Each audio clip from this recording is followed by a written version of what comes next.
1976, Circleville, Ohio. It looks like the perfect American small town.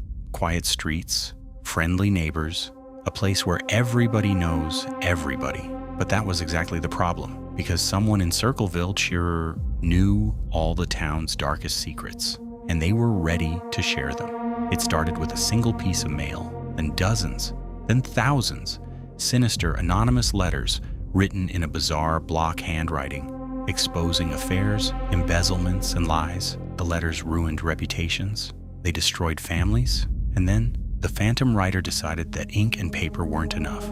They escalated to murder. Who was the author of the Circleville Letters?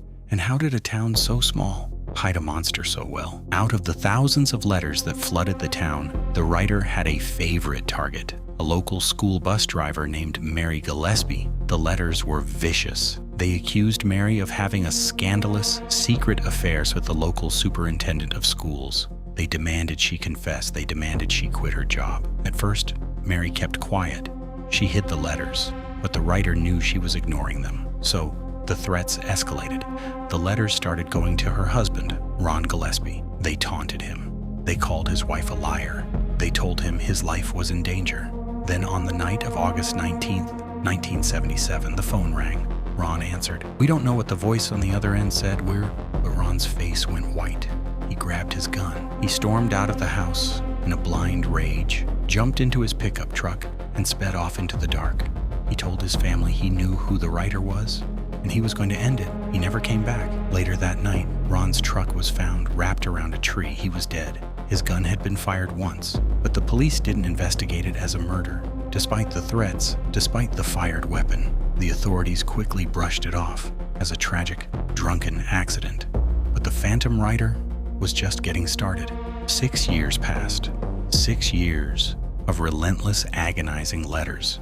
Mary Gillespie had moved on with her life, but the writer refused to let her go. Now, the stalker was leaving obscene, harassing signs along her daily school bus route, forcing her to drive past her own humiliation every single morning. On a cold day in February 1983, Mary finally snapped. She pulled her empty school bus over to the side of the road. She walked up to a wooden fence post to tear one of the signs down. But hiding behind the sign was a small wooden box. Inside the box was a loaded .25 caliber pistol. The gun was wired directly to the sign. It was a crude but deadly booby trap. If Mary had pulled the sign just a fraction harder, the gun would have fired straight into her chest. She took the box straight to the police. Finally, the authorities had physical evidence. They traced the serial number on the gun, and what they found completely shattered the family. The gun belonged to Paul Freshour. Paul was Mary's own brother-in-law. His marriage had recently fallen apart, and the police believed he was taking his bitter resentment out on Mary. The police matched his handwriting to the block letters. They had their man. The nightmare was over, or so they thought. Paul Freshour was dragged into a courtroom, facing attempted murder charges. Throughout the explosive trial, Paul maintained absolute innocence. He swore the gun was stolen. He swore he never wrote a single letter. But the jury didn't believe him. Paul was convicted and sent to prison. The town of Circleville finally breathed a sigh of relief. But weeks later, the mailman made another delivery. The letters were back. They flooded the town. They taunted the press. They mocked the police. But how was this possible? Paul Freshour was locked away. The prison wardens placed him in extreme solitary confinement.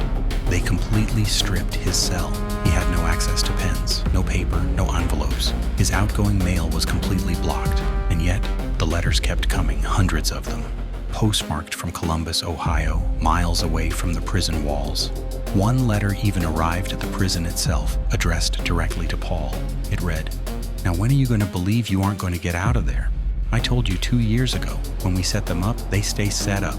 The writer was gloating. The police had locked away an innocent man while the real mastermind was still walking the streets of Circleville. Paul Freshour served 10 long years in prison. He died in 2012, still swearing his innocence. And the phantom writer? They simply stopped writing. They vanished like a ghost, leaving behind a town permanently poisoned by paranoia and suspicion.